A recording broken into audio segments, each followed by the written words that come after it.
Okay, Dom. Okay, Franz. So I want you to describe Helvetica by finishing this sentence. Helvetica feels like. Air. Nice. Because it's all around us. Nice one. I cannot beat that. I would say something like basic. Basic. Basic. Ooh. Some Like- people have already dropped off the podcast, Franz. Yeah. You just. You've slamming it already. Yeah. I must say that not original content from me there. I was not the person who came up with Helvetica's like air. We'll get into that. But I think it's a really good way of describing it. Okay, that's why I It wasn't can beat original it. content. Mine was. So obviously today's podcast is about Helvetica. And to all the new listeners, welcome to the DMBA podcast. And what we try to do here is share business content with the design community. And this is something we call Business Design Teardown. We take a darling of a design community, a product, a service, a font, and we try to look at it from the business perspective. Is it just a fancy design or is it fancy business as well? And obviously we're tearing down Helvetica today, and also the company that owns the rights to Helvetica, which is Monotype Imaging Inc. It's a long name. But before we jump in, we have maybe a small but big for us announcement. So Tom, Franz, and I were chatting that we should start a Slack for all the listeners of the podcast, because sometimes it feels like we're just talking into a void, like it's just the three of us talking. It's just kind of a one-way communication among the three of us and the listeners. And so we want to open it up for you. So if you enjoy the show and would like to discuss the episodes, join us on. So you can actually find the link to the Slack workspace if you head over to d.mba/Slack. So d.mba/Slack, you can join us there. And it's literally just two channels. One is called intros and the second one is called discuss episodes. And that's literally what we're going to do. Discuss episodes and the topic. We'd True. love to see you over there. And people actually increasingly write to us with comments. And that was maybe also a reason why we thought we would do this, right? So at the moment, it feels like people write us, we reply, but we thought it would be much cooler if other people would also see what other people write, and then we could actually have a discussion. So looking forward to that. Very much looking forward. Alrighty, let's jump into the air. The air. The Yes, let's do it. So you've already mentioned today we are tearing down Helvetica, a bit like the Eames Chair episode. It's kind of an interesting hook to discuss a larger organization that kind of owns that product, which is Monotype. But yeah, Helvetica really, bit like the Eames Chair for Herman Miller, is kind of like the heavy hitter, the one everyone's heard of.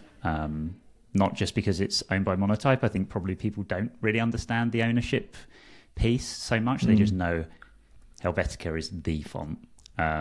So we've chosen it today. It's kind of a design classic.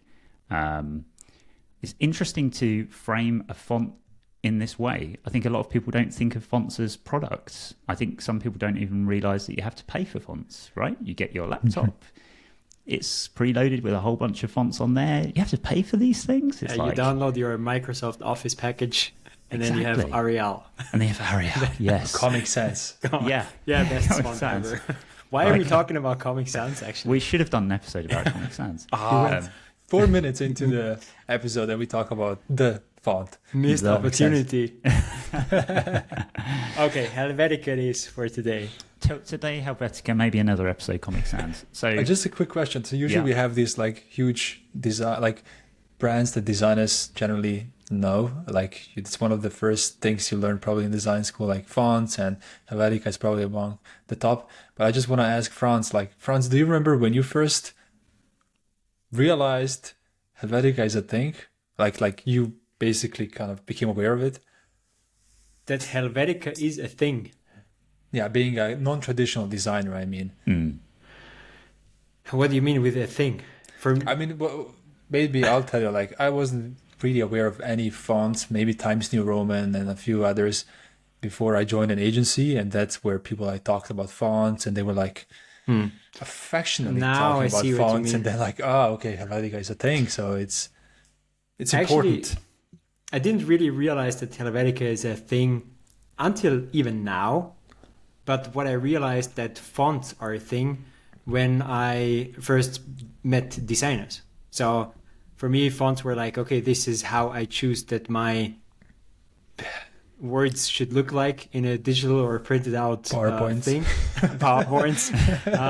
I also knew that I could make things mean a special way by using a font. So I understood that by just trial and error and doing this. But then I met a designer. I haven't met him in a while. I should write him. So actually, this person, his hobby was to design fonts.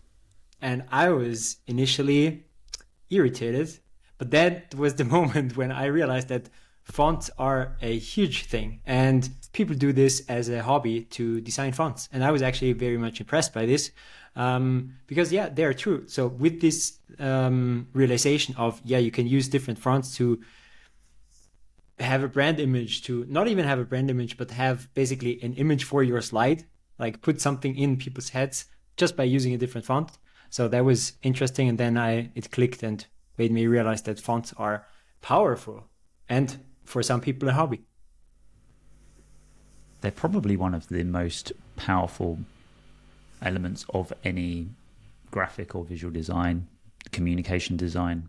I think if you, I'm a designer with a background more in like visual design and slowly moved more into UX and product design, business design increasingly. But people slave over their typography choice. Like it's such a big element when it comes particularly to brand and identity.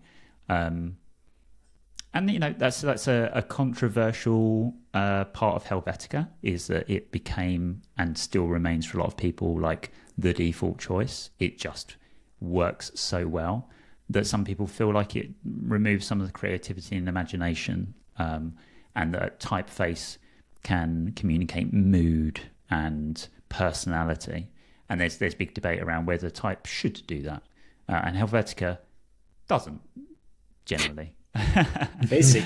because it's basic. I mean basic, but in a beautiful, very very hard to comprehend way. The effort that goes into making something that works so simply. So for me, basic actually was a compliment. I use basic as a positive word. Yeah. So you mean like ubiquitous, like just it's not basic, but like it's just simple. Simple. Okay. It's stripped to the basics, no distractions. Totally. I think that's the strength that it plays to. Definitely. I say this at the beginning of a lot of episodes. If you're not familiar with Helvetica, quick pause, quick Google, quick image search. You will recognize it. I guarantee you, and you'll probably realize that it is really all around, and an enormous amount of brands that you take for granted that you see every day probably use it for their logo, which is wild, the amount of organizations that do, and I'm going to talk about some of those in a bit. Not going to make this a history lesson. We're going to give you a quick rundown of kind of how Helvetica came to be. There are some fantastic books, podcasts, videos, documentaries dedicated to that. I'll let someone cleverer than me, who's a real nerd, kind of give you that element of it. But this typeface has been around a long time. So officially launched in 1957. That's like over 65 years of like popularity, and just being like kind of no-brainer choice. It was originally developed by a font foundry. That's the name of, well, the old traditional name for somewhere that would cast typography, because you literally used to make it out of metal.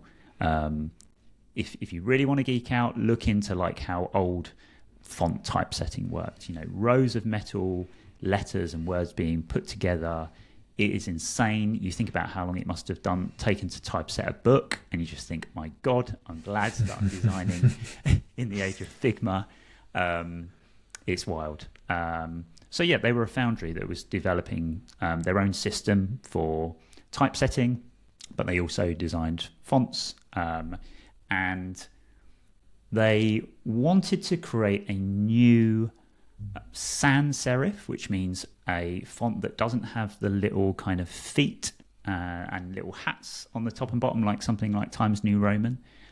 Makes it look even more basic, to use Franz's terminology. But they wanted to design a new sans serif type family that was more neutral and kind of cleaner and clearer and maybe more basic than anything that had gone before, to kind of be like almost like let's design the ultimate sans serif. And mission accomplished, I would say, in a lot of people's opinion. So that kind of kicked off in 1955. Max Meidinger is kind of credited with being the main designer, but there was a chap who worked at Haas called Edward Hoffman, who was probably more involved. He was more of a kind of, I guess, manager, kind of, I think, board member. He was way more heavily involved in the design process than people maybe previously gave credit for. So I would say, pretty much hand in hand, really interesting combination of a designer and maybe someone with more of a business head. Was he the guy who apparently had a really good eye for type, but wasn't really a designer? So he gave like a really good feedback, but didn't know how to actually the perfect design. Totally, yeah. Wasn't that one of those dangerous people who just knew just a little bit to be dangerous, but actually, had a really good sensitivity for design and typography. So, it sounds like they were a bit of a dream team. Eventually released in 1957, and Helvetica is held up for its, just some of the elements of it is like its clean lines, very straightforward, no unnecessarily embellishments, very neutral. Emotionally neutral, meaning it doesn't convey mood, which to some people, particularly like in the late 90s, there was this real fashion for like grunge style typography that kind of people moved away deliberately from modernist fonts, modernist design in general, into a more postmodern place where they wanted to break the rules. Helvetica was very kind of rule-based and geometrically very balanced. It has a kind of generosity to its spacing as well that makes it very easy to use at all different sizes. So just a few of the reasons why it's kind of beautifully cohesive. But I'm probably butchering it for people who are real type nerds. And I would say, if we've piqued your interest, go and have another look at the things that make it technically very interesting. But it's not perfect. It has been kind of polished up over the years. When it was first moved from being used in the 50s, 60s with like metal typesetting through to like photographic typesetting and then eventually into digital, it didn't translate perfectly. So that was one of the downsides. So over the years, there's been like re-releases of it. So the one that most of us probably have used more is like new Helvetica Neue, which is the one that comes installed on a lot of machines. Which Can you pronounce that, Franz, for us? Helvetica Neue. Neue. Tom wasn't off. I wasn't too far off, which makes a change because my pronunciation is usually pretty tragic. So yeah, I think the thing is with Helvetica, it's hard to make a design look bad. It's such an easy choice. It's low risk. And for some people, that's great because it allows you to concentrate on other things. It communicates really well. But for some people, it just feels like such a dull decision to make. Oh, Helvetica again. But if you are not a designer and you need to design a banging leaflet or poster or business card, you can't go wrong with like Helvetica bold, tighten up the lettering a little bit of white space. Like you can't go too far wrong. And I think that is the beauty of Helvetica. Have either of you kind of done a little bit of like your own design stuff before and played around with choosing a font and got lost?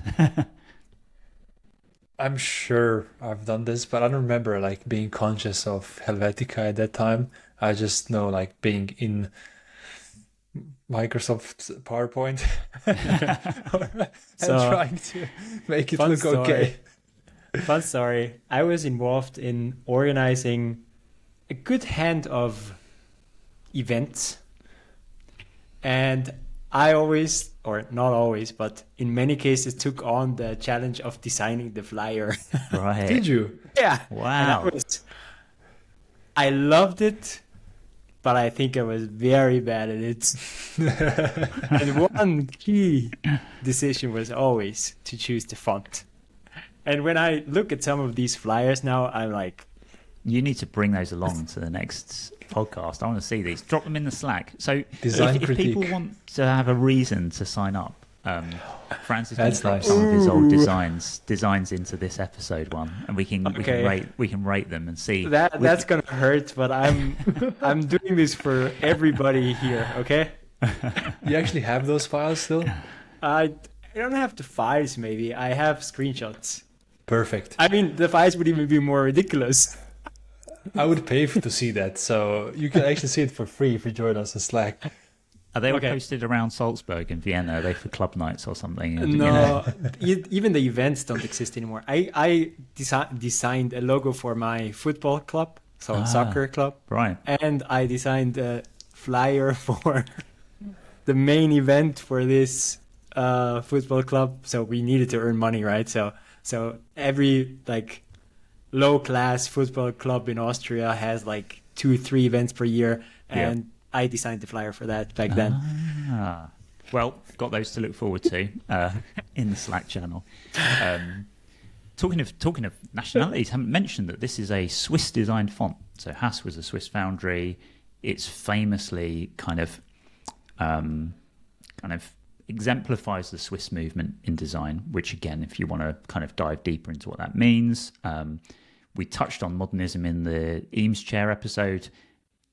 Helvetica is in that same mold, kind of almost sort of utilitarian, practical, democratic, clean, very systems based. And for a lot of people, there's real beauty in that, including myself. Not one of these people who's like Team Helvetica or not. I think it has its place and it's extremely powerful.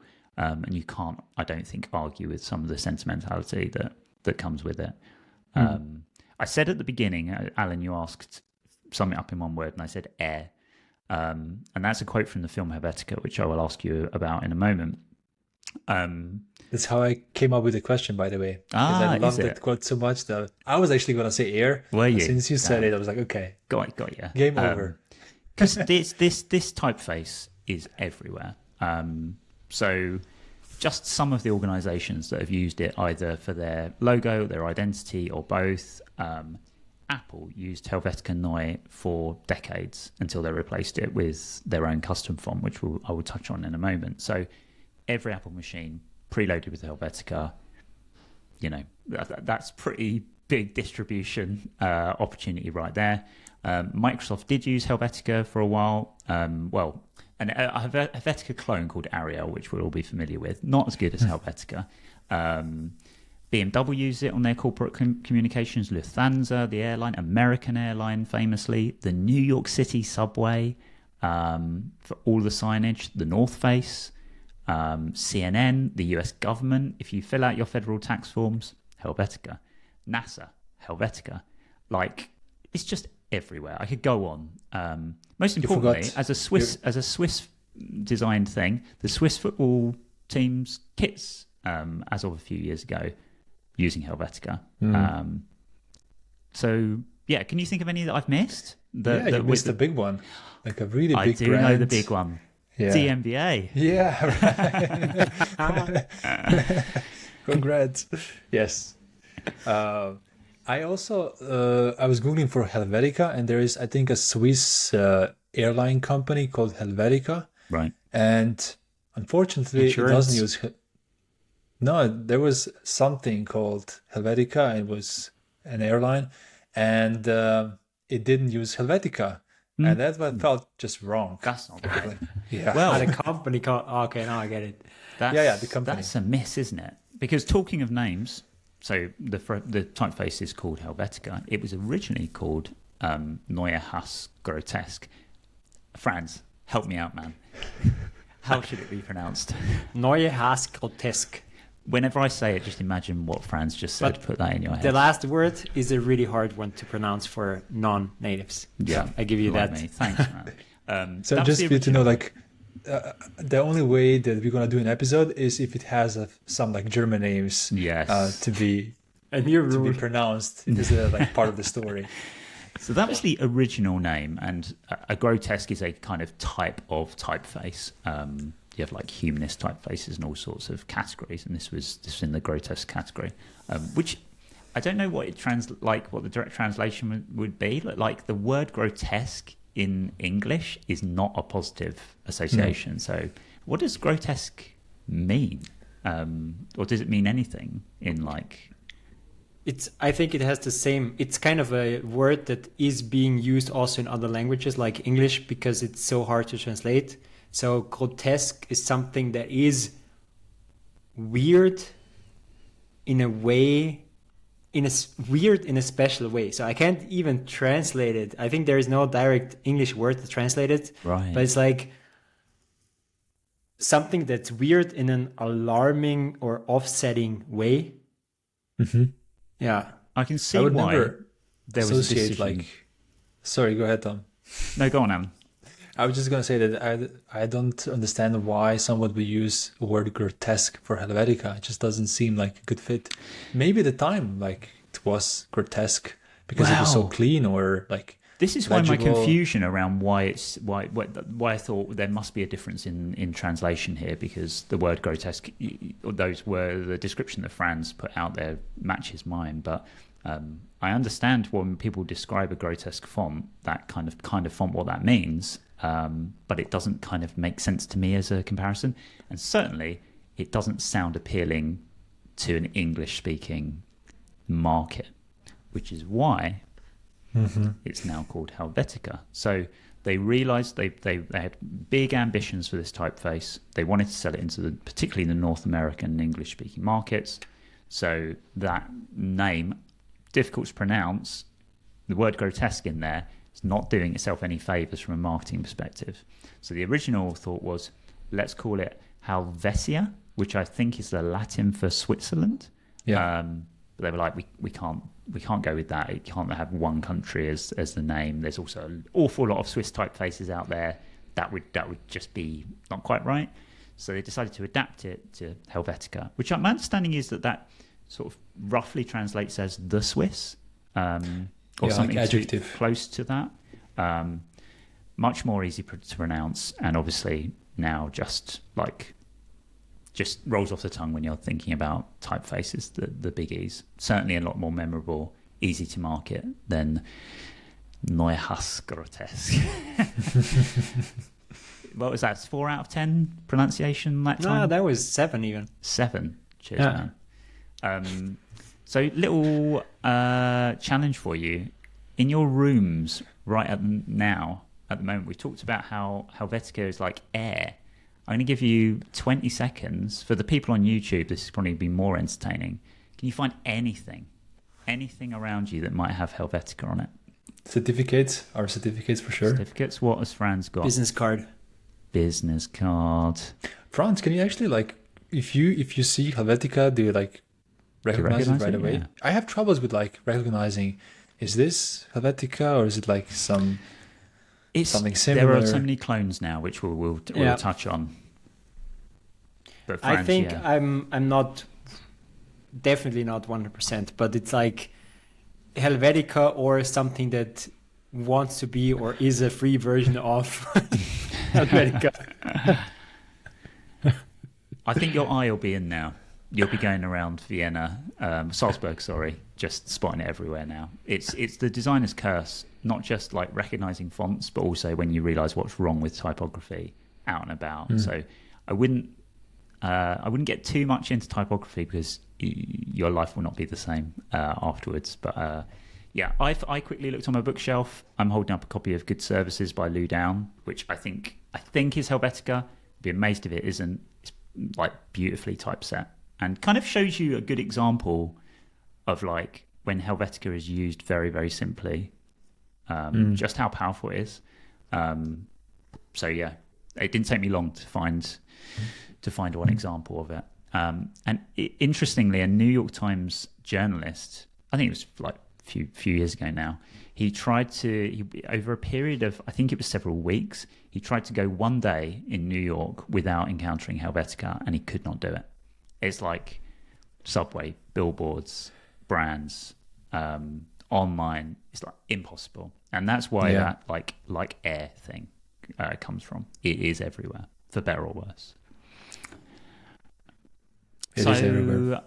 Yes, designers and Helvetica.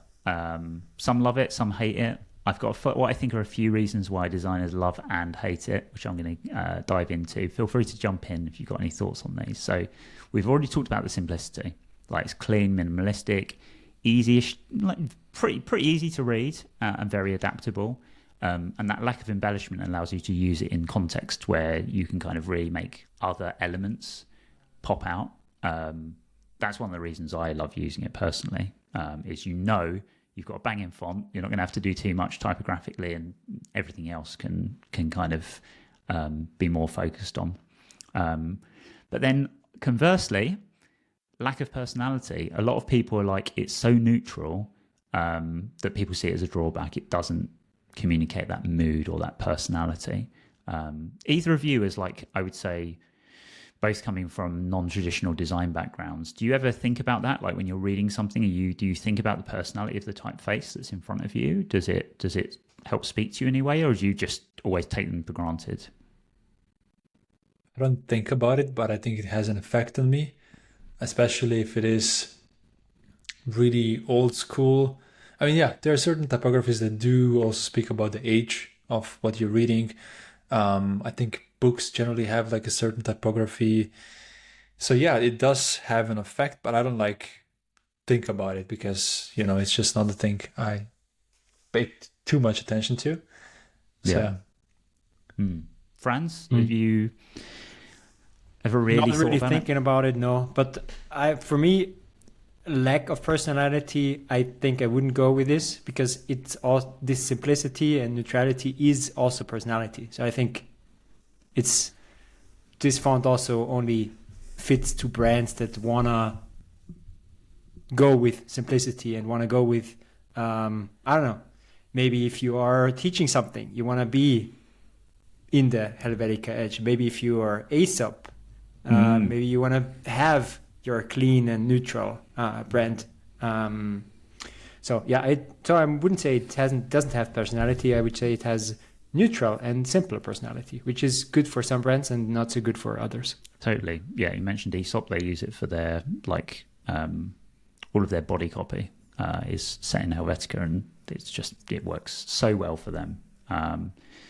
But that kind of neutrality is one of the hallmarks of sort of modernism that a lot of designers pushed back from and still push back from. There was this emphasis on sort of rationality, on order, that some people think borders on the sort of sterile and impersonal. So it's not just from a sort of typical like visual thing. A lot of people from a kind of cultural perspective really don't like what it represents. And a lot of people prefer the kind of postmodern wanting a breakout of all that stuff. So I think there can be a deeper resentment for it in some circles as well. But it is timeless. One of the positives is a lot of people are like, it's absolutely timeless. Like the Eames chair, it's been going since the 50s. And that means if you are a brand, you can invest in it for long term, right? Like, do something in Helvetica, you might never have to update it. Look at American Airlines. That's looked like it looks for decades now. And the designer who features in the Helvetica documentary is like, you've got the best. Like, why would you ever adapt it? Other airlines have. But then conversely, design moves in cycles, and Helvetica has been through several phases of trendiness. I remember when I was first designing professionally after graduating university in the mid 2000s, 2004, 2005, it was on another wave. I was using it a lot. I guess I was reasonably new to design, starting to understand the power of a very good typeface, and probably overused it. But over the last few years, there has been this sort of trend back towards brands throwing away their kind of more ornate logos and identities, and really focusing on having a simple sans serif, which I have to say has made for real homogenization. That again, now brands are pushing away from. You see a lot of high-end clothing brands that all looked the same a couple of years ago, all now starting to go back to something a little more individual, having a little more character. So these things go in waves.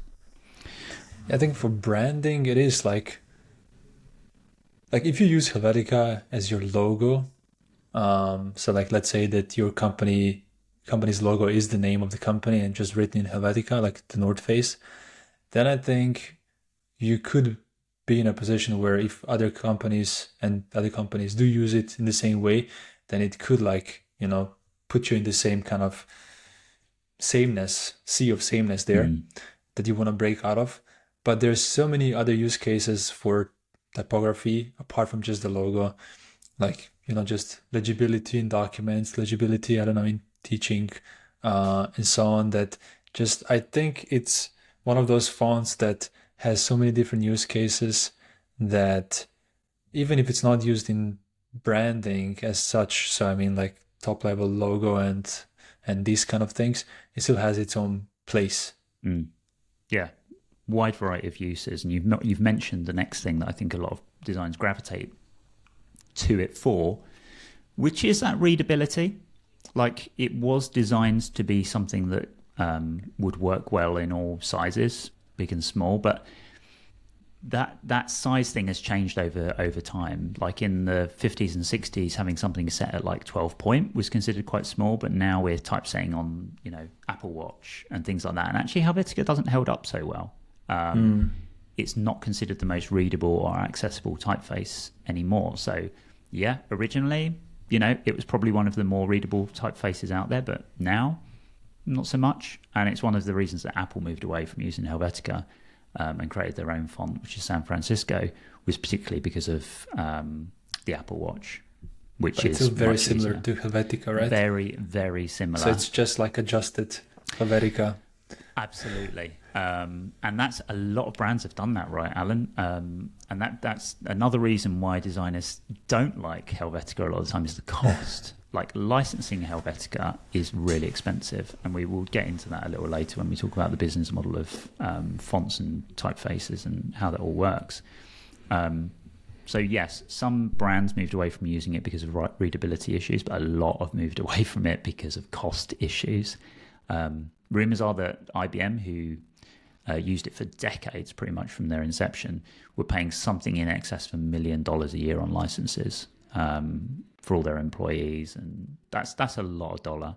So what we've seen when you talked about I think I see something that's Helvetica, it's almost certainly a typeface that tries to emulate it, but has been designed by that organization so they don't have to have enormous licensing fees. So Google moved away and designed its own typeface called Roboto.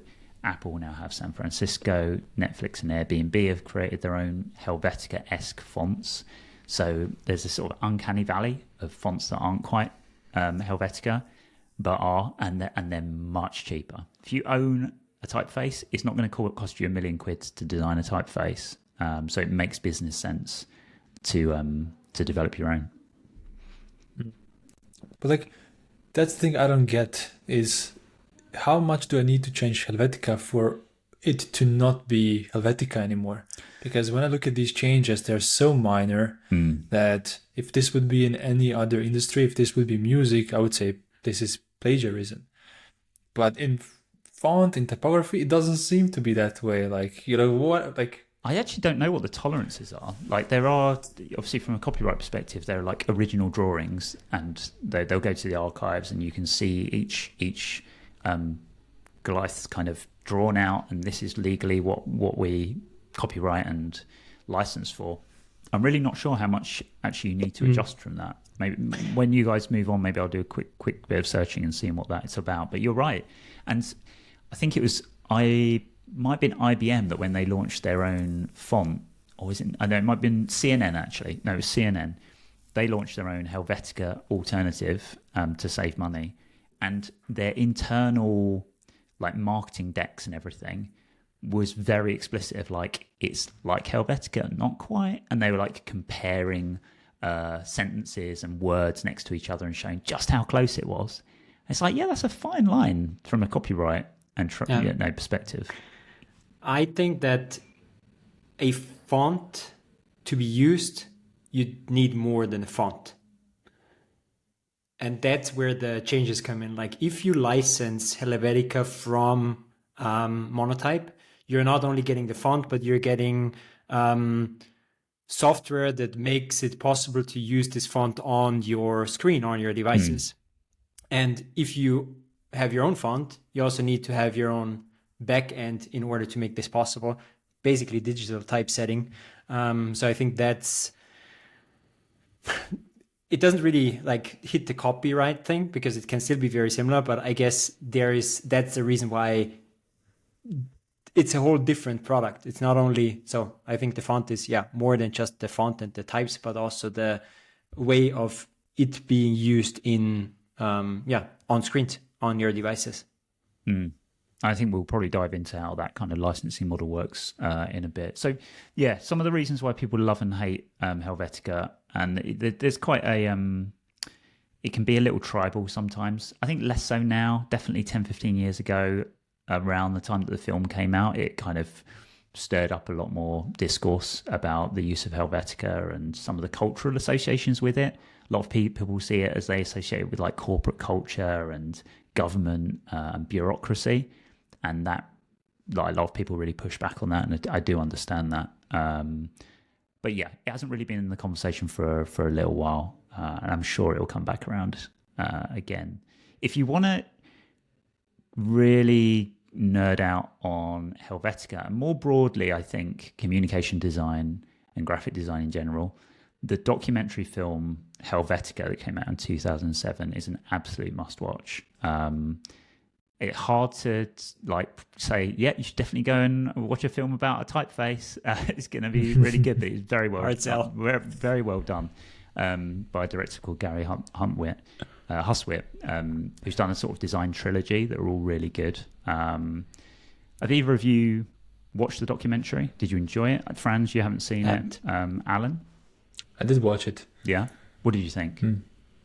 It was interesting for me being like a novice in this world from like design perspective. It was just interesting to hear how something just evolved over time, that Helvetica was a reaction to... I remember a particular like scene from the documentary where they showed the 1950s like magazines and how every brand used different... really, I would call those fonts grotesque, like really grotesque fonts. Like it was just overly stylized. And I think one of the guests in the documentary, I think Beirut, was talking about the fact that, like this is simple. Helvetica was just like cutting through the noise. It lets you just focus on the message, and it kind of explained to me where it's coming from, because today it's so ubiquitous that you kind of don't even see how special it is or how special it was.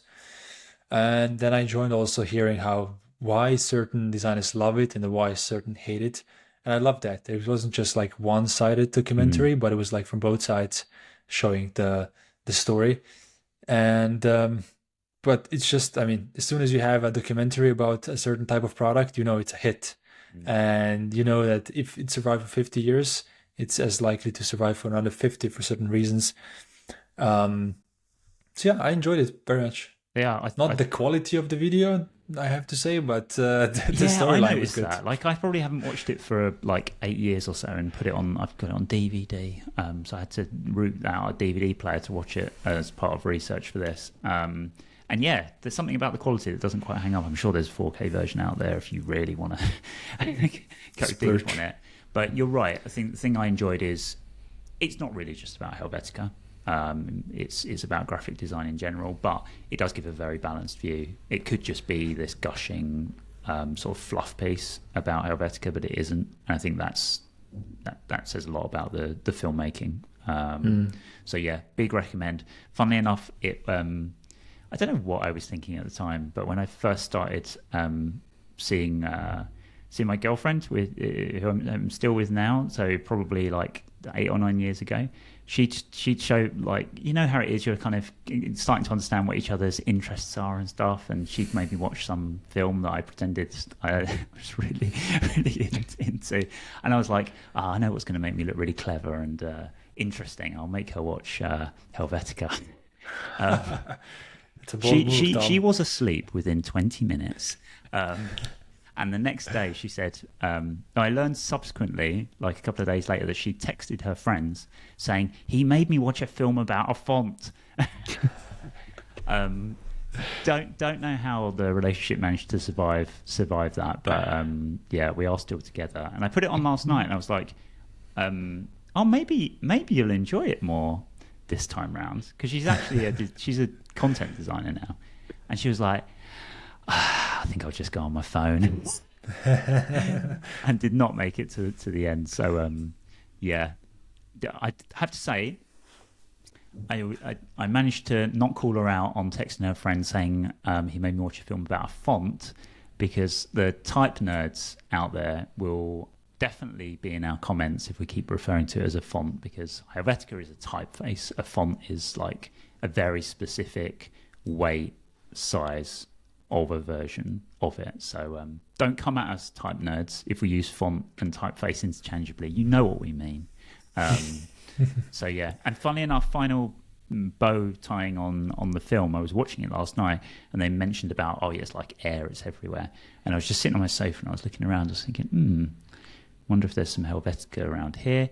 Literally, a poster that I have up next to my television is for a like art exhibition in the 70s. And it's all set in Helvetica, literally right next to my television. So yeah, can't escape it. And so we talked about a lot about Helvetica, the kind of design and art piece of it, but it's a business, it's a product, and that product went through a few owners over the years. Obviously, it was first developed by Haas, it was then acquired by Monotype. It's now owned by a company called Monospace. Monotype Imaging Inc. Catchy name, which I'd already forgotten. So yeah, we're gonna get into the nitty gritty of how people make money from it, and those guys in particular.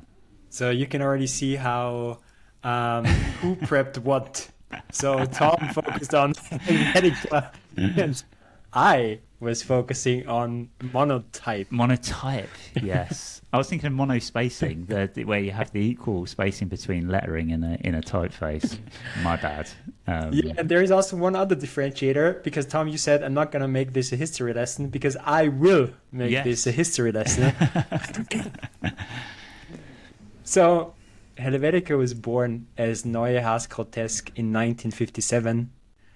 The company owning Helvetica now, Monotype Imaging Inc., was born in 1887. Crazy.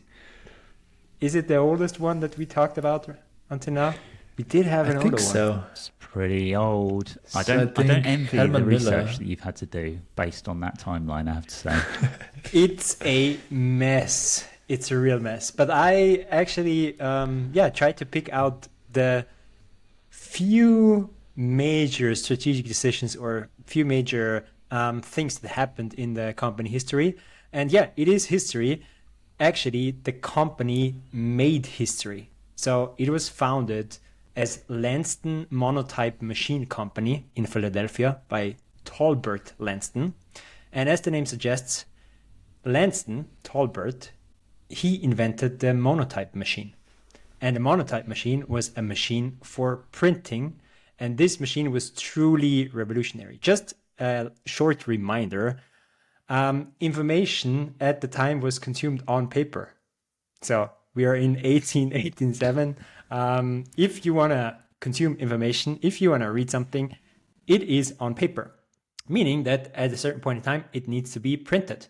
And to print pages of text before, I wasn't sure if I should share this in the podcast, but it's just so interesting. So let me just try to explain it. And please, Tom, help me out if I explain it not well, because I'm not a native speaker and it was super hard to learn this. So to print a page of text, a person would manually take a single character into a frame until it shows the final page of text.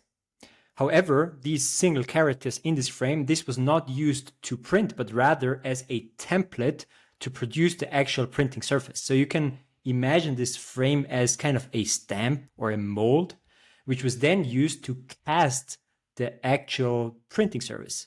So you would use this mold, you would cover it with special liquid metal, which was actually called type metal. And then the result, when everything would be hard again, like metal would be cold, would be the printing surface. And then you would cover this printing surface with ink, push it on paper, and then you have printed something. And obviously this pushing things on paper has different methodologies, maybe rotation or something. Not going to go into that, but that's how printing worked back then. Which is just sounds like horribly horrendous, time-consuming way of doing anything. I would not have got into typesetting in the, I don't know when this was, the early 20th century. And now we know also why this weird word of typesetting. Like what is typesetting even? What word is this even? So yeah, it's typesetting because you took single types and set it into a frame. So eventually it would make a page. That's typesetting. So that was obviously hugely time consuming, super hard. And a typical newspaper at the time only had 8 to 10 pages because of this. So it was just super hard to create these printers or these printing frames. So the first huge improvement to this was the Linotype machine. The Linotype machine, an operator would operate a keyboard. The machine would assemble these single characters instead of somebody by hand assembling the single characters. They were assembled as a line, and this line again is used as a mold to cast this line of text, which is then used for printing. Line of text, Linotype.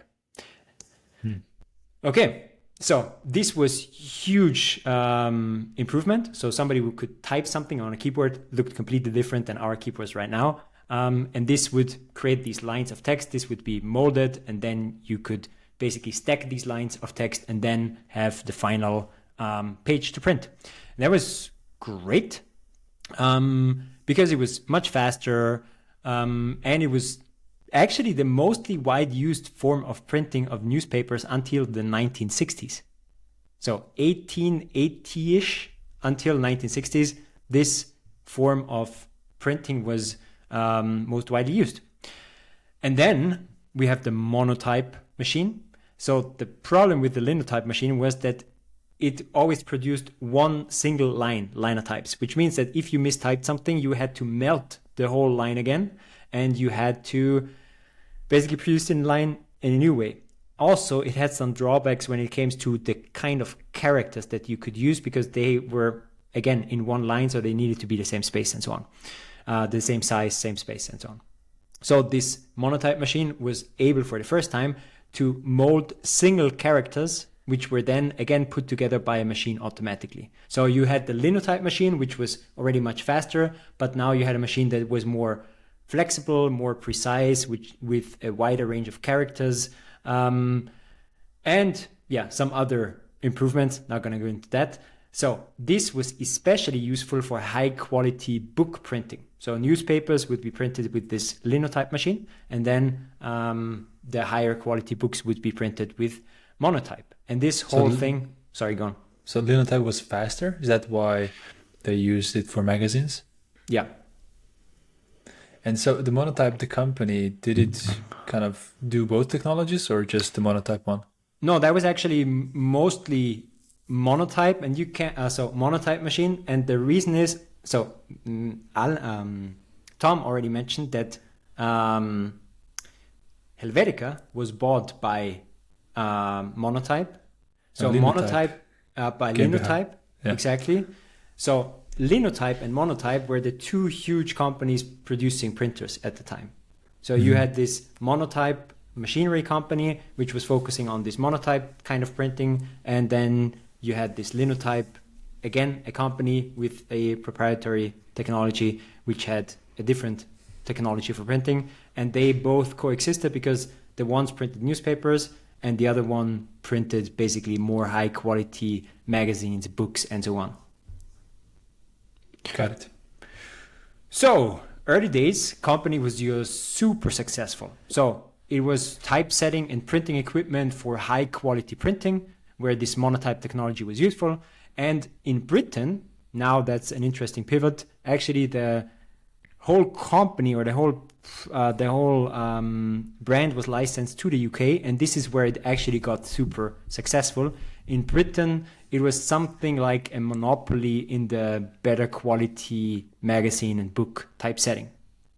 So it was so successful because Monotype was not only having this technology for typesetting and printing, but it was also successful because it was actually developing some of the most iconic typefaces. For example, Times New Roman. So in collaboration with the Times newspaper, they developed their own font, and that was Times New Roman, and that was then used by this newspaper. So now think of something like this. You have a printing, and if you want this print to look somehow different, you need to create your own font. And this is exactly what Monotype, but also Linotype actually did, these two big companies. So go on. Sorry, Alan. Do we have a time for a short story? Yes, always.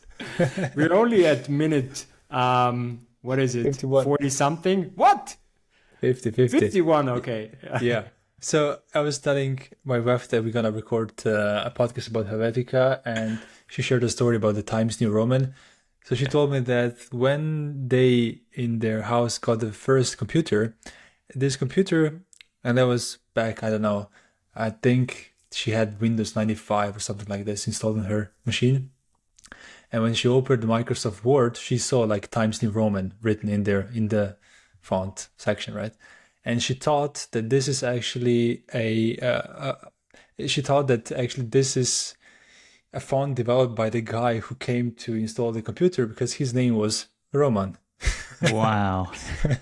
You've just absolutely mugged off your wife on the podcast. That's a great story. 10 or something, you know. That's a great story. So she obviously didn't know these things. Yeah.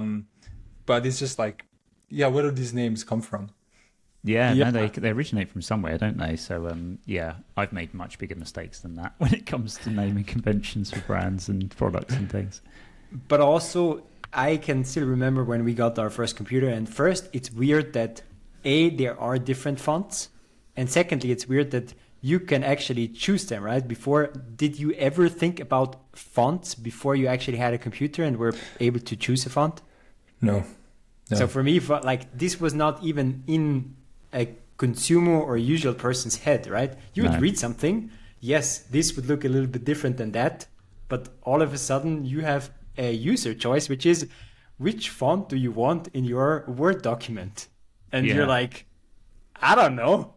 If you're anything like me as a child, when I first discovered there were other typefaces and fonts to play with, I remember just being like a kid in the candy store, and like all of my homework would have like 10 different typefaces and word art and everything. It's like yeah, my taste has slightly improved since then, but yeah, that first realization, there's this drop down list of like 30, 40, 100 different fonts. It's like yeah.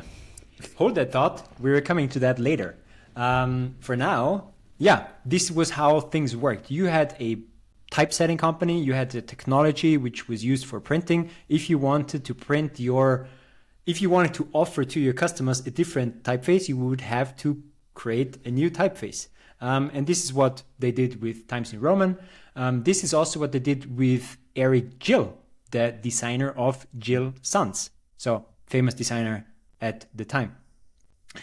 And of course, that helped Monotype's reputation as this quality and design excellence company, because they went into like high quality books, and they also kept developing new typefaces. They also did some smart decisions in terms of promoting their own business, which was that they ran a magazine themselves.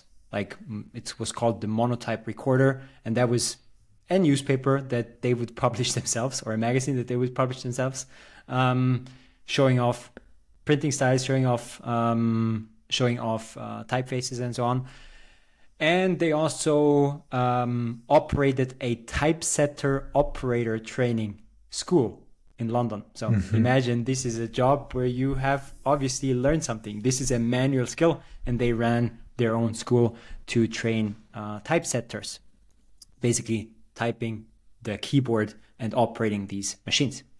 So super successful, as long as this technology for printing was the one that was the latest. But then, as always, and with every company, there is new technology, and this is when the decline of the company happened. So 1960s, there were new types of printing.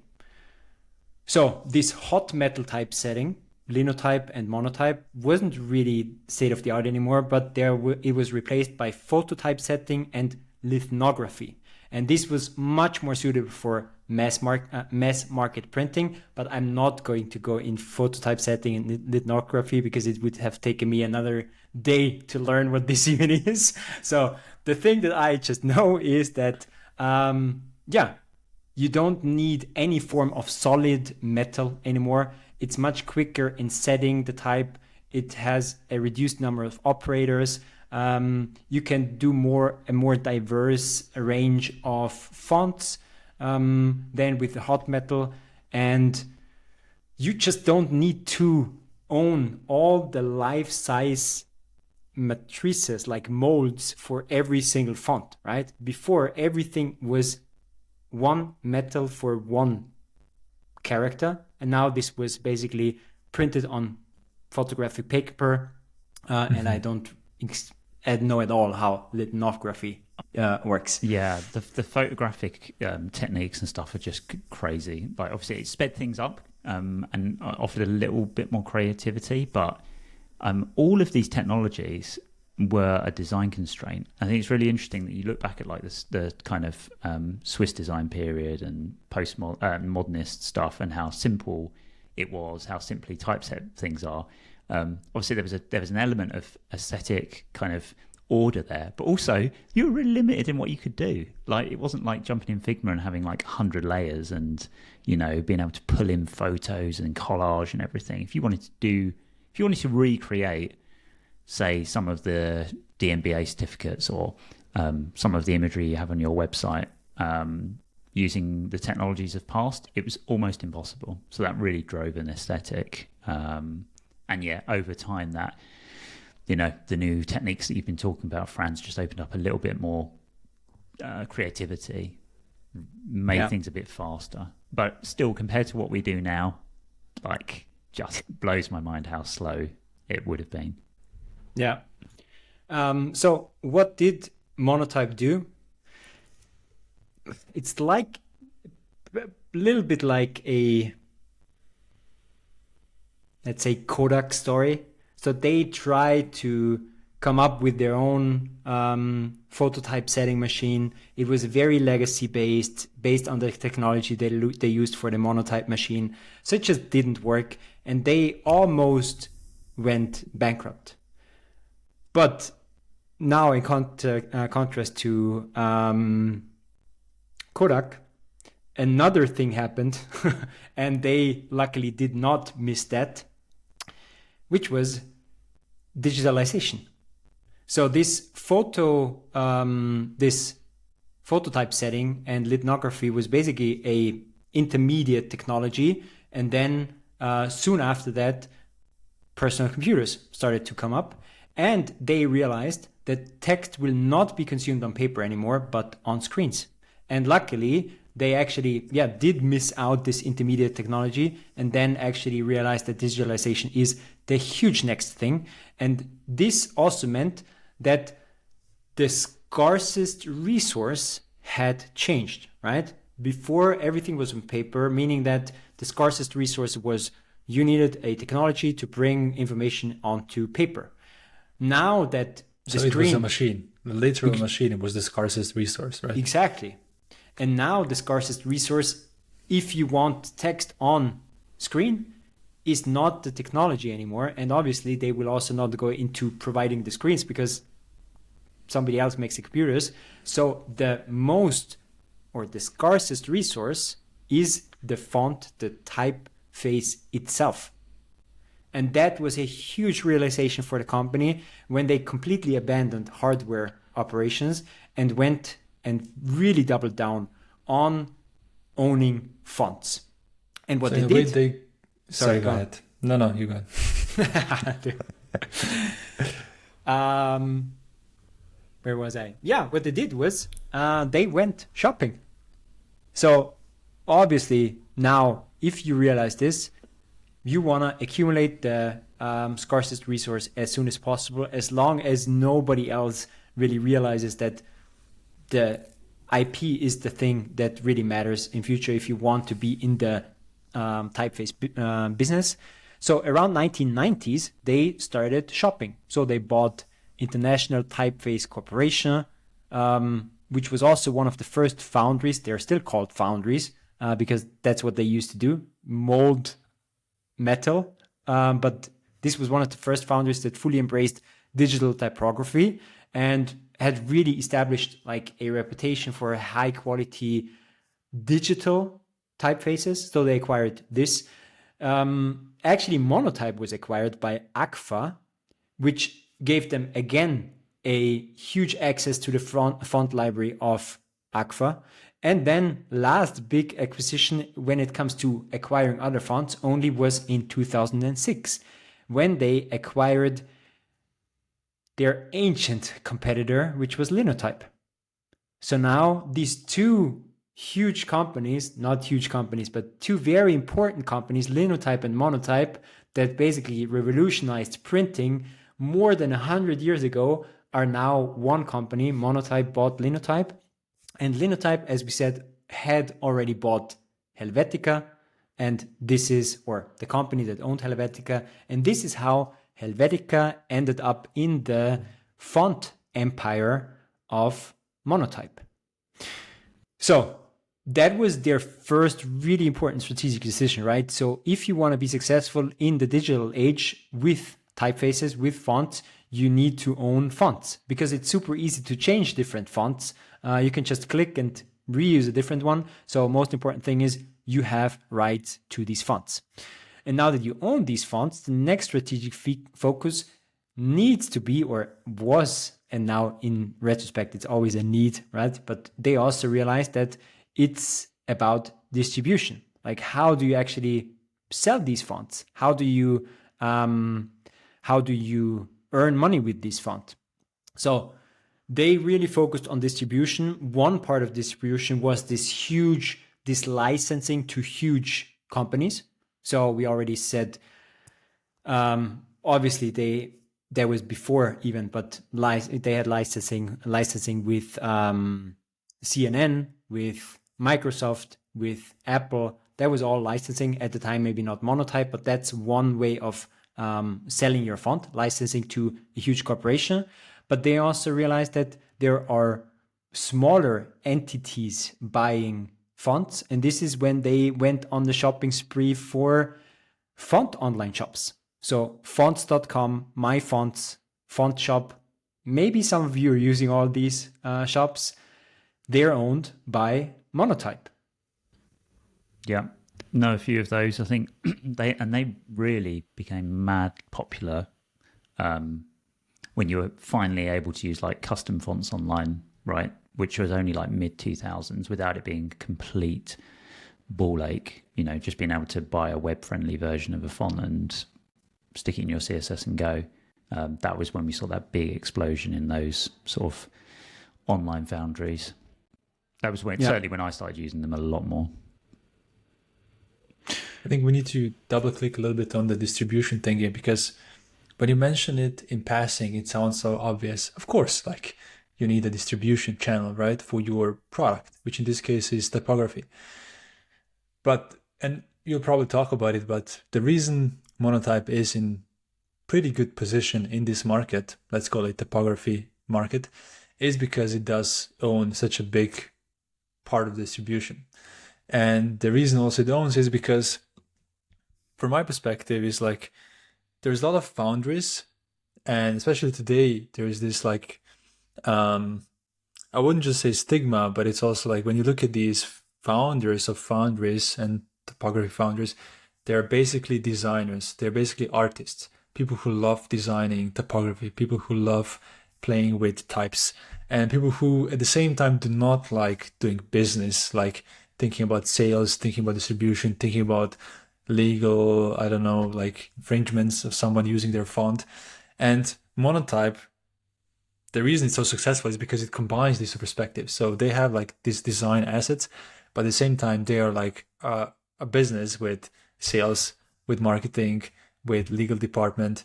And that's why, because they own such a big distribution part, that's why even to this day, all these smaller foundries are struggling, because they, at the end of the day, need to go to Monotype to actually get their font distributed to the end consumers.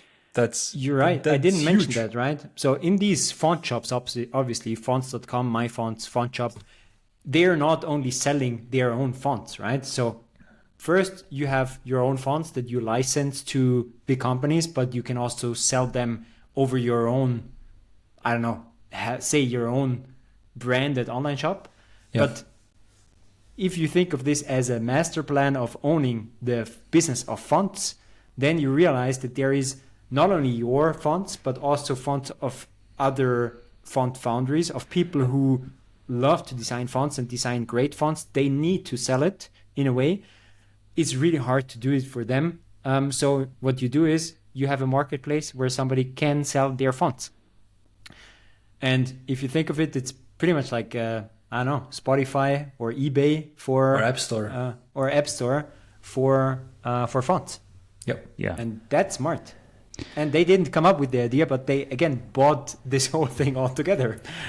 Yeah. They did. And if you've not bought a font or a family of fonts before, yeah, there are different models when you go on there. So you go on the Monotype website, find Helvetica now, for example.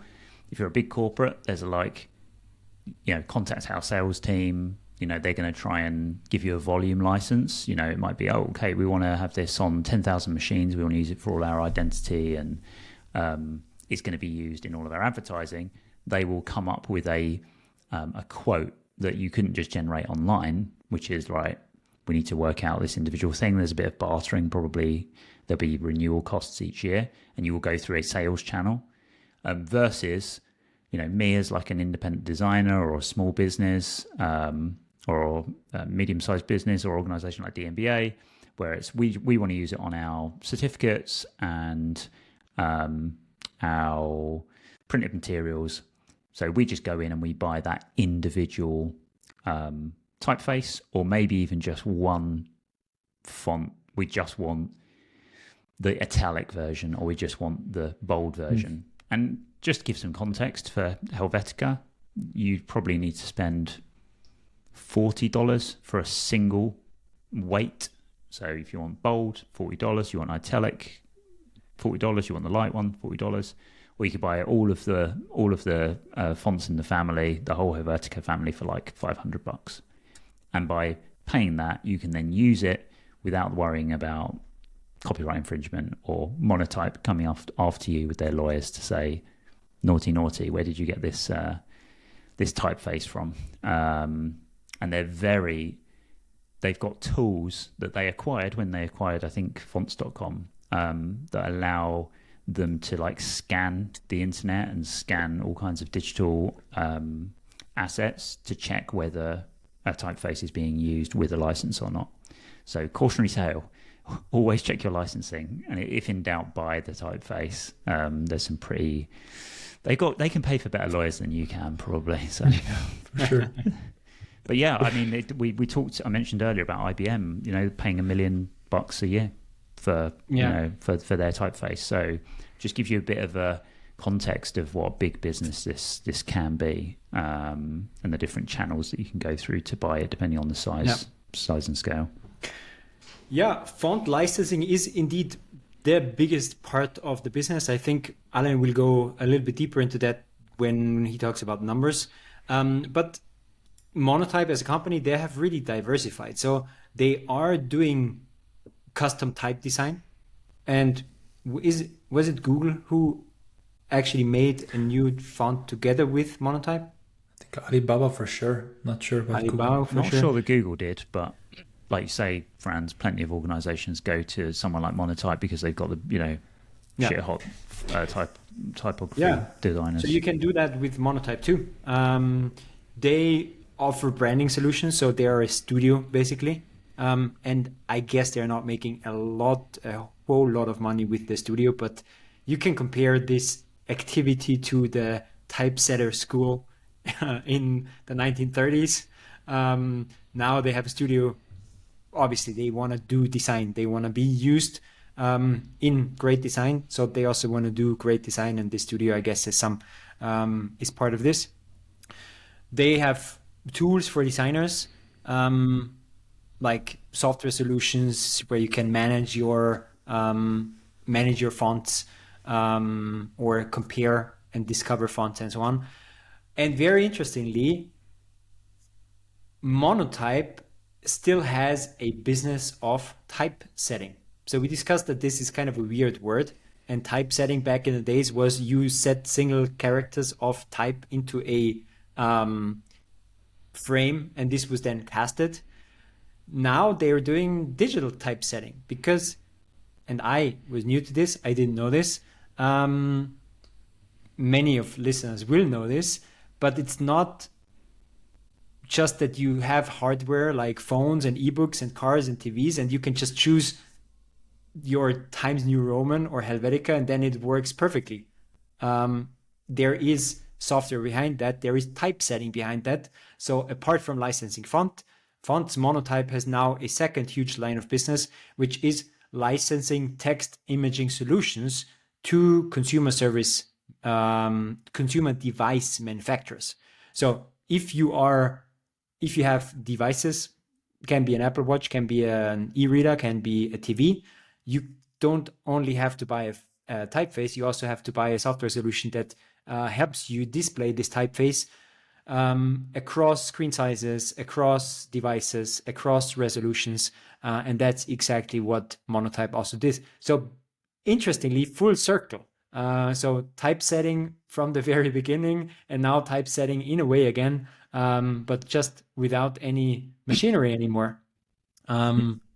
You're also paying for quality with someone like Monotype. So you can go and buy a Helvetica alternative from a cheaper foundry, or even from an individual who kind of maybe is a bit of a hobbyist, but the kind of attention to detail that might have been given to spacing, and the fact that it's going to align right with the software in the background that makes sure that things line up properly and that they scale properly.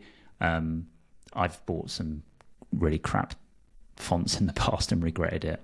So again, you're getting that sort of brand halo reassurance that if you use something across digital, it's going to scale really well. You're not going to have any issues with resolution. You're not going to have any display problems. It will always be really readable. So another reason why they're such a giant, you've such reassurance if you're a big brand.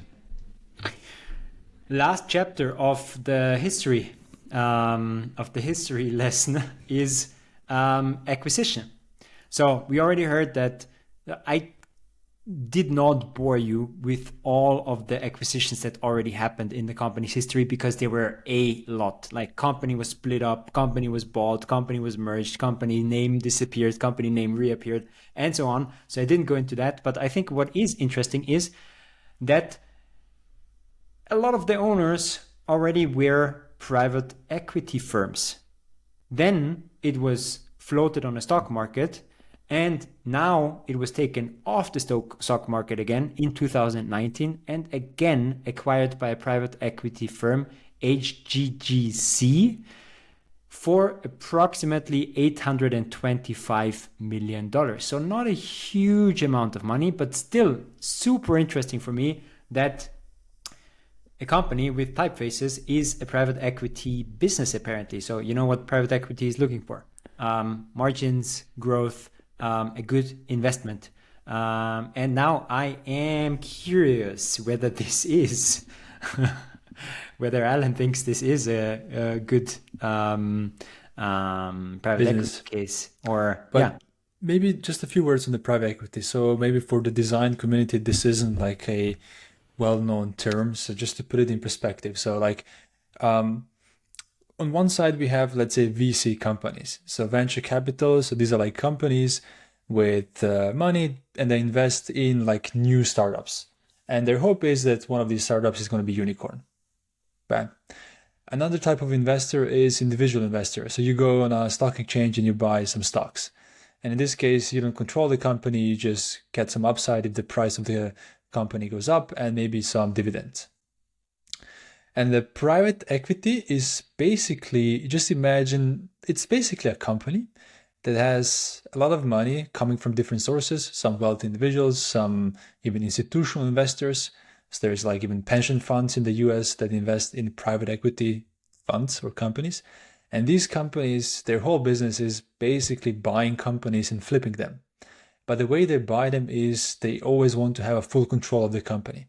So they want to buy more than X percent. So sometimes it's 51%, sometimes it's less, to own the company, because then they can, and I'm using air quotes, manipulate the company so to increase the value. Because the whole business model of private equity businesses is buy to sell. So you buy a company that either you can grow, or let's call this restructure.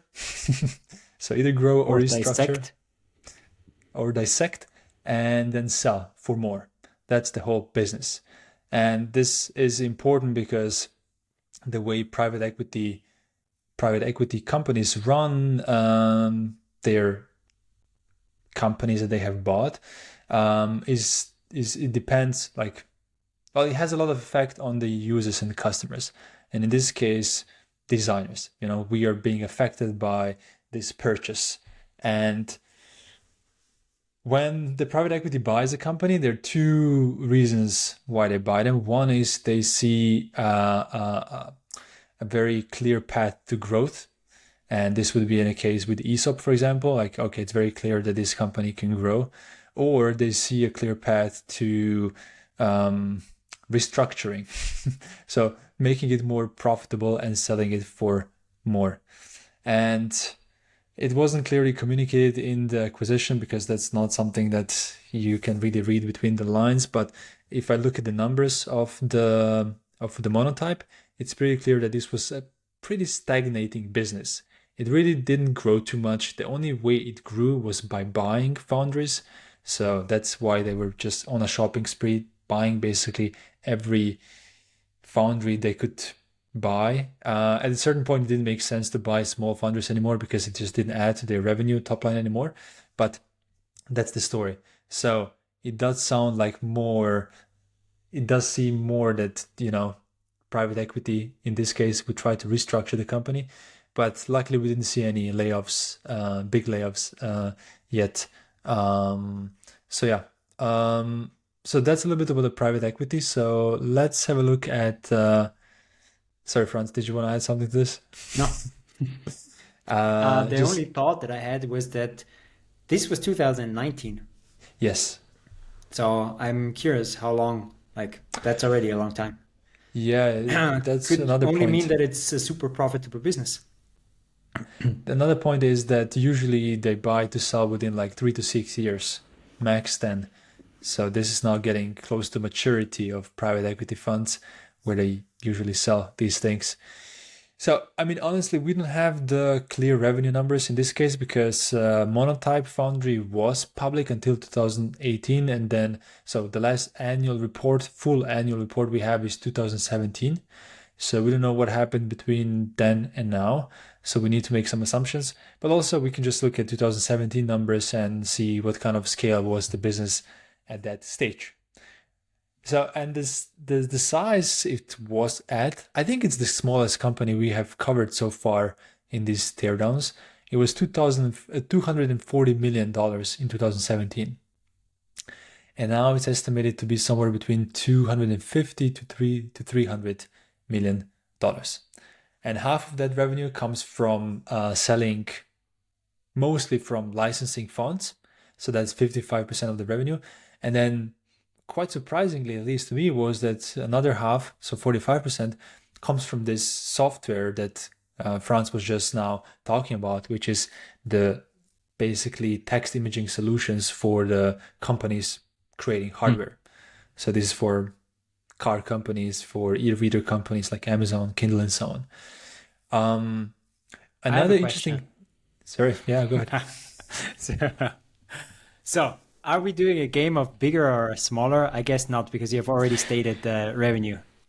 Yeah, we're not. So playing revenue it this is time. 250 to 300 million. Yeah. I have Estimation. notes on top of my document for the revenue of most of the companies that we have done. You want to reverse the game today? Yes.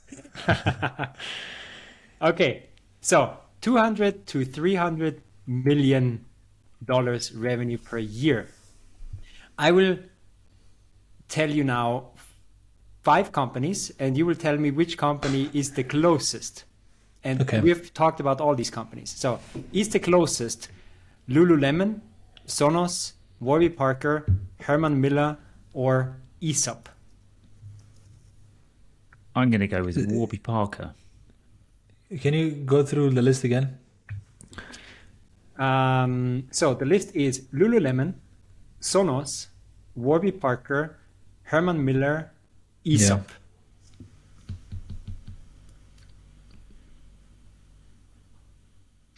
I'm gonna go with.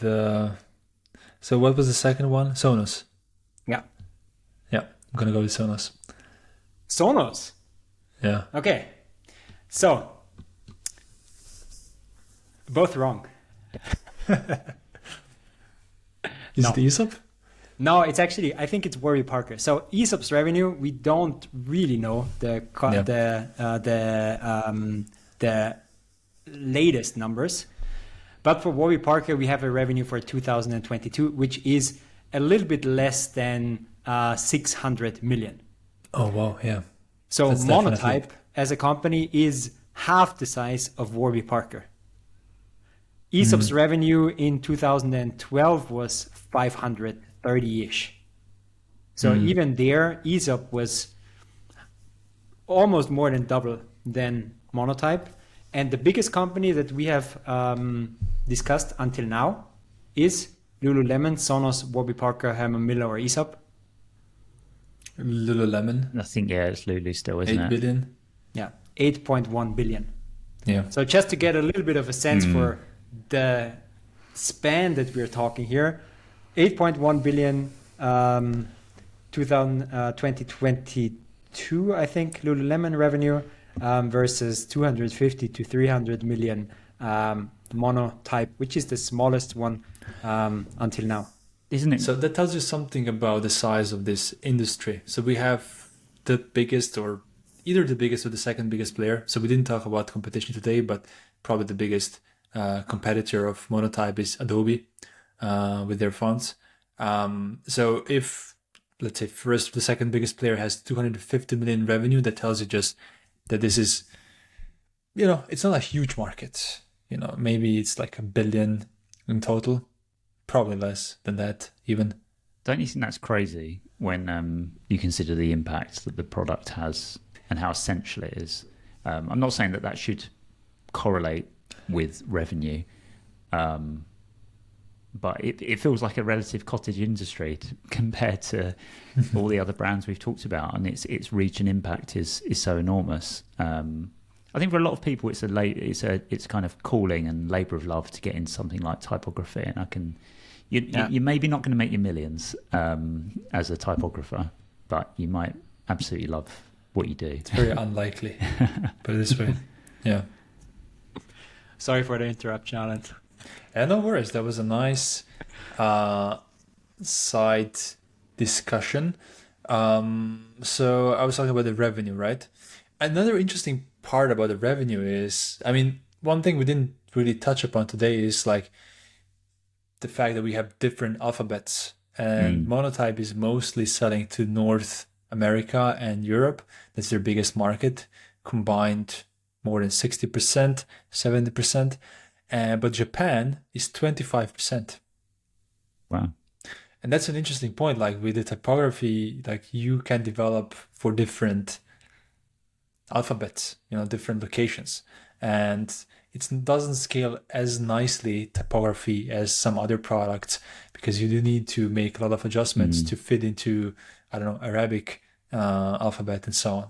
And it might not be worth the investment for a lot of organizations, sadly, right? It costs a lot of money to typeset in these other languages, and people shouldn't underestimate the time and money that goes into creating a good quality typeface. And yeah, you may not recoup that in the territory.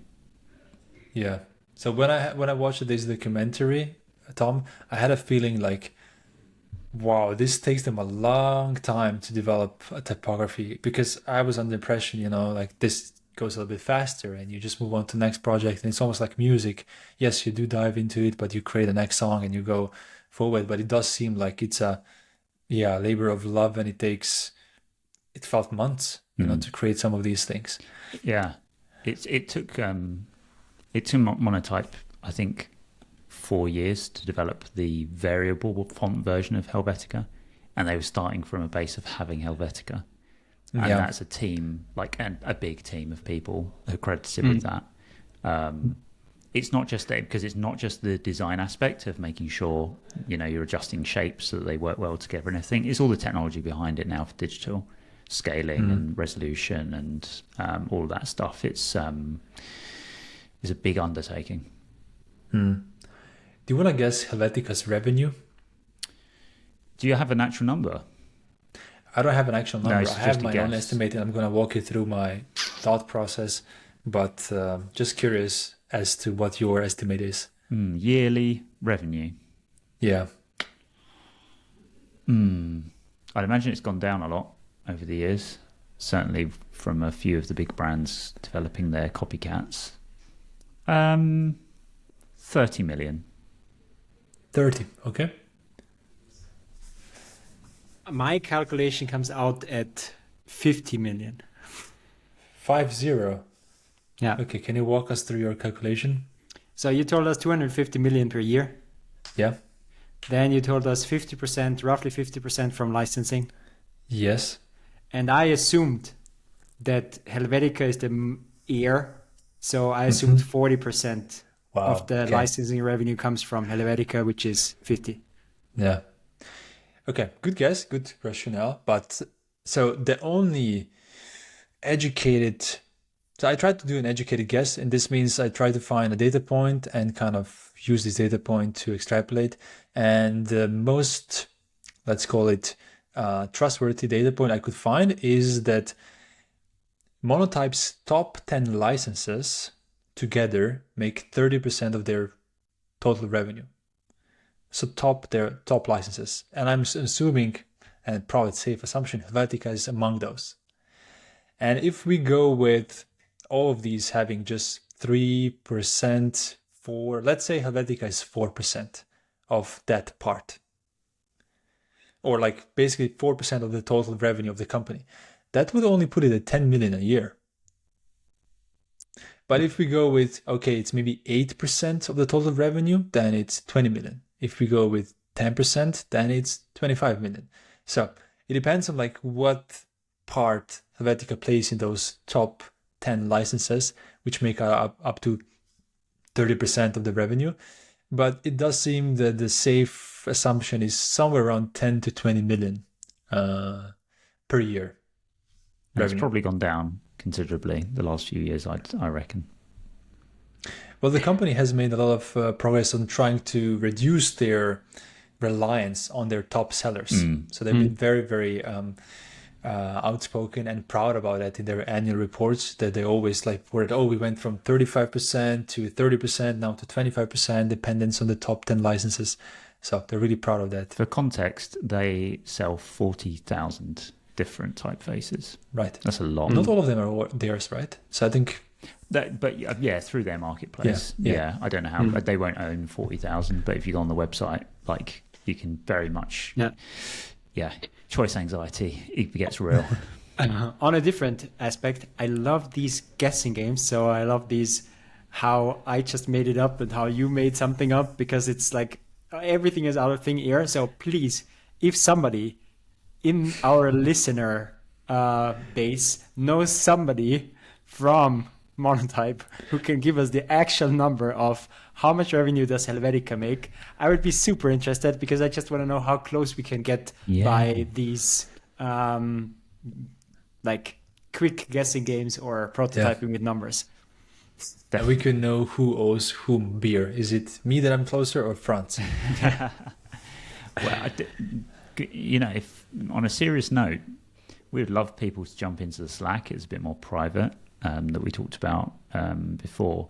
And if you do have the inside line on some of these private companies that we've talked about, or ones that we might be featuring, which we may start talking about more openly through there, please hook us up. We'd love to have a better grasp on what some of these figures are. Yeah, so we obviously try to do our best in the research, but if the company is private, it's not in the company's interest to tell you all of these numbers. So in this case, luckily the company was public until 2018, so we do have some numbers, and company being public is usually the best way to have good, reliable numbers. But the best part about the numbers is still coming, which is profitability. You know how I love talking about gross margins, right? Okay, so last time with ESOP, we had a company with unbelievable gross margin. It was above 90%. Just to put this in context, this means that if you make something for $1, you're selling it for 10. In this case, our gross margin is 83%, which is, again, amazing. It's really, really, really good. Even some software companies have lower gross margin. To give an example, Netflix has a gross margin of 40%. Usually companies that have very high gross margin have also amazing net margin. But for some reason, that's not the case with Monotype. So despite having 83% gross margin, they only have 5% net margin. To explain this, so this means that for every $100 that we make as a company, it actually costs us $17 to make this product. So this means that we keep $83 for every $100 we make. But then somehow in the process of marketing this product and research and development for new products, we only end up with running the company. Exactly. We make only $5 at the end, $5 for every 100 we bring in, and that's not something you would be proud of, especially this delta between the gross margin and net margin. Just to give another example. Sorry, go on. Just to finish this analogy, it's like Netflix had 40% of gross margin. Do you know what their net margin is? 18. Right. Much nicer ratios.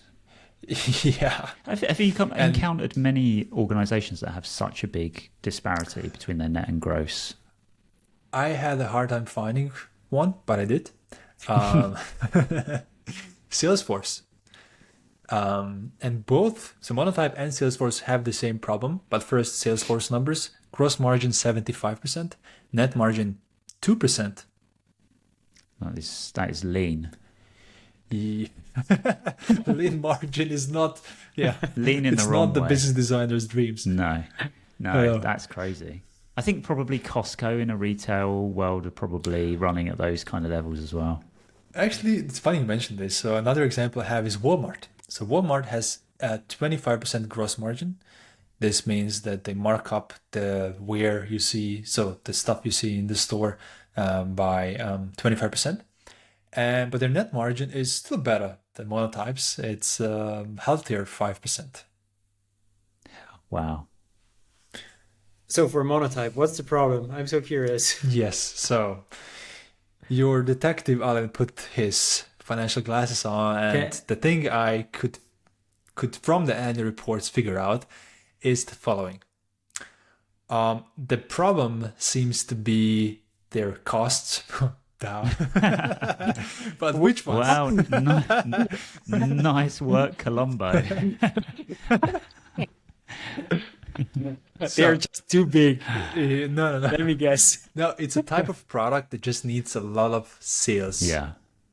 So the biggest expenditure with 40% is so-called marketing and sales costs. For example, so for Monotype it's 40%. For Netflix it's 8%. Why? Because with Netflix you basically only have marketing expenses, but you don't have sales. And here you have very manual sales process. Another thing your detective did was I went and looked at their current openings. So who is Monotype hiring for? And a lot of these roles are sales roles. And that maybe also explains why, I don't know, small foundries are struggling because they're just focusing on the art, but they're not focusing on the sales part, which is very, very, very, very important in this for this type of business, especially if you're selling to B2B clients. You need to hold their hand in the process. And Salesforce has the similar issue. They're selling a B2B software that just a lot of clients need a lot of hand holding there. So their marketing and sales cost is also 43%. The second really huge bucket of their costs is 20%, and that goes to something called general and admin. And I don't come across companies having 20% general and admin costs usually.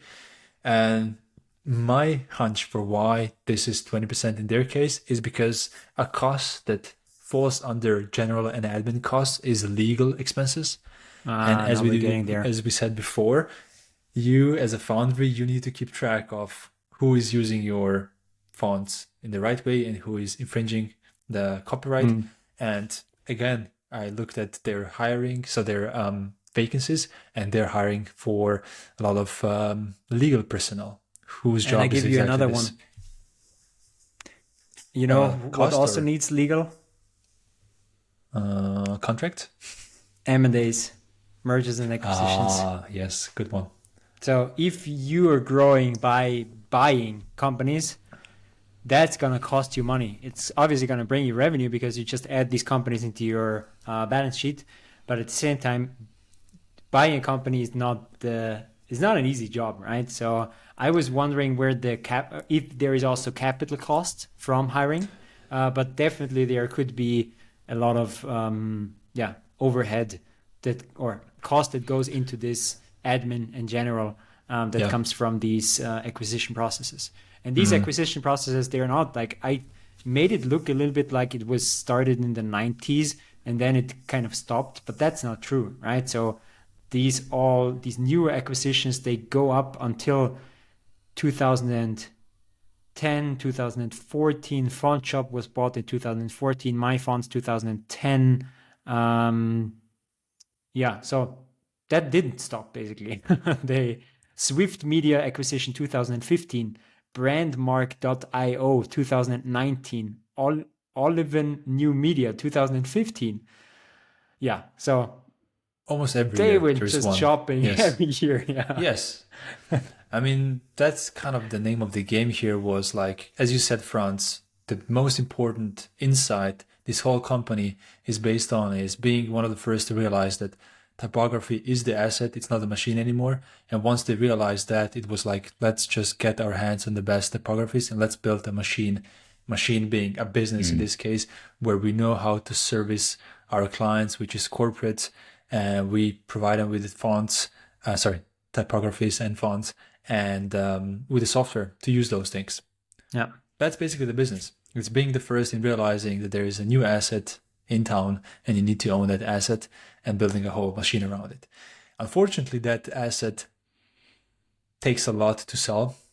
Even their R&D is pretty high. It's 15%. I wasn't able to really pinpoint what this is. It could be, it's probably both software and development of new typography, because in a way, new typography is research and development for new products for Foundry. But that wasn't super clear. And just a comparison, our R&D for Monotype, 15%, Netflix, 5% of their business, of their costs.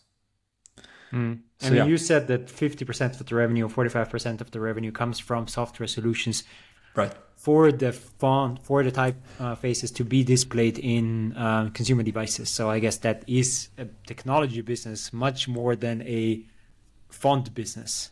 Well, the 50-50 split, you mean like the R&D or what? Or No, in general, the business? 50-50 split of revenue between licensing revenue and the software revenue, OEM software revenue, like the ones that they sell to car manufacturers, TVs, e-readers, whatever devices. The font rendering technology. Yeah. So my advice to all the independent founders out there would be like, get yourself some sales. Get yourself sold. No, I mean, if you want to be independent, I think you do need to get serious about the business side of things, and just have a legal, like maybe just one legal person, or maybe like even like a group of founders together hire a salesperson or a legal team to take care of these things. Maybe do the DMBA. The foundry. So Yeah. So I'm always super excited when I find these stories in numbers. And this one was especially juicy, I think. really interesting. Yeah. Especially diving into, at first glance, it would seem really obvious how they make their money, but actually there's quite a diverse number of ways that they've that their revenue is put together. One that I had underestimated how much is the rendering IP technology. Me too. Which is so critical. I was so disappointed actually, because now I don't see. Please, that's another quest. Please, we said if somebody knows the revenue of Helvetica, please call us or please join our Slack and tell us. Second thing is, if you work or know somebody who works for the private equity company who bought Monotype, I would be super interested in this business case. Like, what's happening? Like, how does this play out? What do they know that we don't? Because it doesn't. 85% gross, awesome. 5% net. Private equity, what are you doing there? But maybe that's the reason they bought it. Like they looked at numbers and they were like, we can definitely slash the sales or whatever else, and we can drive costs operationalize, restructure the business to make it bring the more profitable. net closer to the gross. Yeah. Because even like when the company sold, I think it was sold around 830 million mark. And they had 240 million in revenue. So let's say roughly 3.5x of the revenue is what they sold for.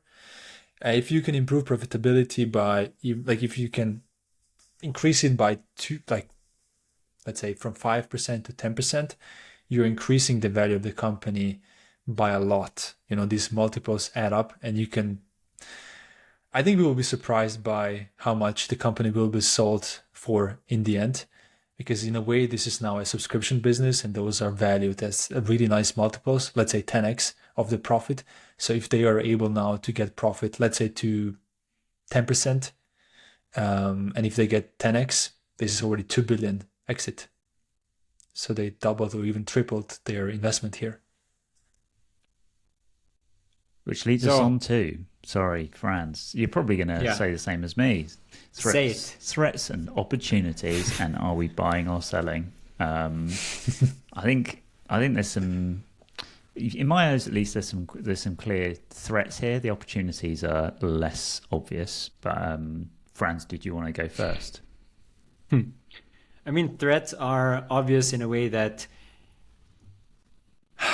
it's not easy. So obviously, it's easy to create your own Helvetica.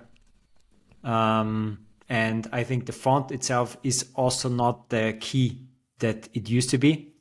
So it might have the better margin, but I think it's not the differentiator anymore. On the other hand, their business of the software renderings or rendering softwares that actually makes your font run on the devices, that might be even more valuable as an asset, but definitely not as profitable. So I think the business itself, not a great opportunity there. People create their own fonts. open source fonts are getting more and more widespread. Also, if you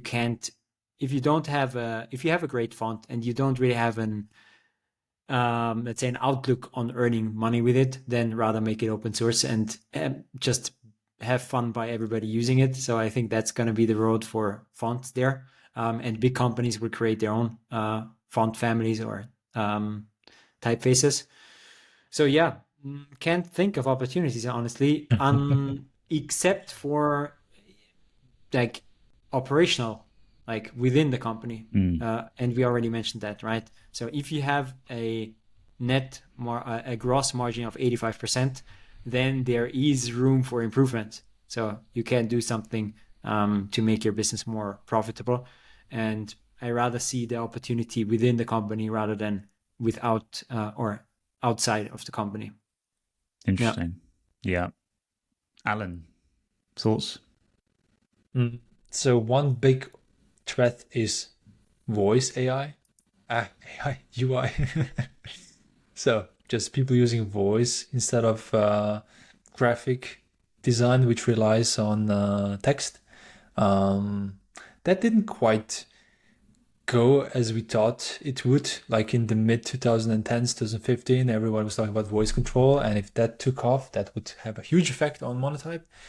But that's at the same time is an opportunity. Like, what if they go into voice fonts? The sounds of people and developing those things. I don't think they have. This is their core capability, but just like fun thought that I had. One thing they mentioned in their annual report from 2018, I found really interesting, which is, I'm quoting here, if channels of distribution for content and the devices increase and diversify, we may not be successful in adapting or maintaining these new business models. So what they're saying is, we have a good understanding of the current devices for consuming content, but if those were to diversify, we're not sure if we could actually develop software to properly display fonts. An example of that would be AR, VR, and so on. Which is funny they put in risk because that's probably their biggest opportunity is new devices. It's just new way of consuming content. So I hope this is also their opportunity. Frankly, that's their biggest opportunity. Just figuring out how fonts need to live in especially AR. AR is going to be completely different. Like, how do you overlay info over the real world in a way that it's eligible, that it's clear, that it communicates quickly, that it doesn't obstruct from the thing you actually try to see, which is maybe the real world at this moment. So that's a good my one. two big risks and ops from my side. Yeah, just to piggyback on that opportunity, I think for someone like Monotype, who have so much brain power in the technology of font space and have been a bit of a leader when it comes to developing variable fonts where they adapt to screen size, all kinds of other sensors like a typeface changing based on light levels and all that kind of stuff. Like we've seen that with Helvetica. Now they've made a really interesting variable adaptive font. That's an incredible amount of work and brain power and expertise required to do that. And as we move into things like AR and VR, they are so well placed to just clean up, to have typefaces that, classic typefaces, but that work really well in these new modalities. So hopefully they can jump on that. I think the biggest threat is one that we've talked about already several times, which is big organizations that probably, I don't know, maybe naively I thought they made up a big part of their licensing previously, just continuing to develop their own versions of whatever the most fashionable font is. So recently it's been things like Inter, but it might be Helvetica again, and that is becoming increasingly easy. And that leads me on to another threat, which is AI. There are already pretty decent font generator AIs where you can prompt away it to adjust bits of kerning and, make it more like generate me a grotesque font or a humanist font that's like X, and now adjust it so that it's 20% different in this variable and this variable. And export some pretty decent, usable, unique fonts that maybe are close enough or even completely original without needing all that expertise. So I think that's gonna be. I mean, it's a threat across the land when it comes to the creative industries. But yeah, definitely one that I'm sure Monotype are well aware of. But they could harness that as well, right, for their own product development. As far as coming up with initial ideas, which at the moment for me is where AI is particularly useful. Give me that big bit of clay that I can then mold, and I feel like from idea generation that might be a really useful tool. And then the continuing sort of growth of Google fonts, it's pretty much the first place I go to now to try and find a new typeface. There's a lot of dog shit fonts on there, but there's a lot of really good stuff still. And we talking about the revenue that Monotype make, that's a drop in the ocean for someone like Google. They could keep throwing more and more free typefaces, and they're completely free, and most of them work really well. And I can see that continuing to be a threat, and maybe not just Google. So Tom, are you buying, holding, or selling?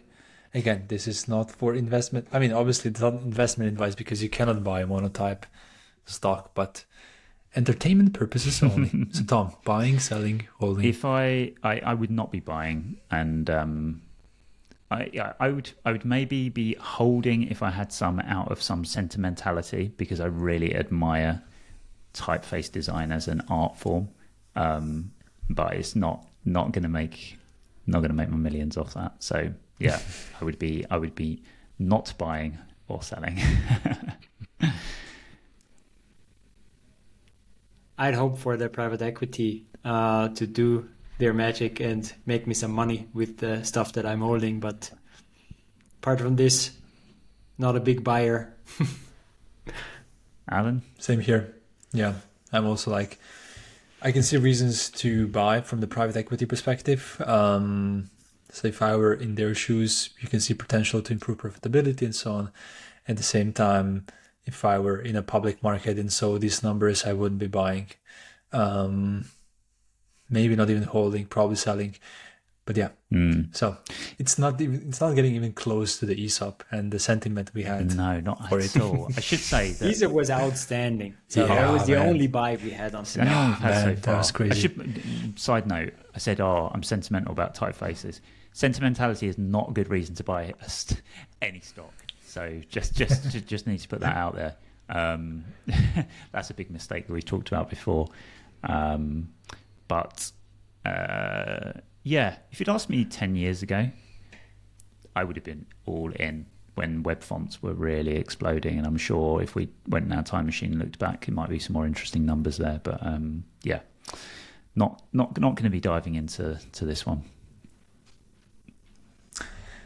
Alrighty, I think we have our verdicts. So the last thing to do is, again, invite you to join us on our Slack to chat. So you can find the invite at d.mba/Slack. But if you want to dive deeper into the world of business, you can also join us at our free 7-day mini MBA course. So it's an email course where over the course of 7 days, you receive 7 emails and you get to learn business concepts. We throw many of them during these episodes, but if you want them explained deeply and how they fit into Designer's Toolkit, head over to d.mba/mini-MBA. So d.mba/mini-MBA. Again, you can sign up there. I think that's everything. Thanks, Tom. Thanks, Franz. See you in the next one. See you. Thank you. Looking forward. Bye. Bye-bye.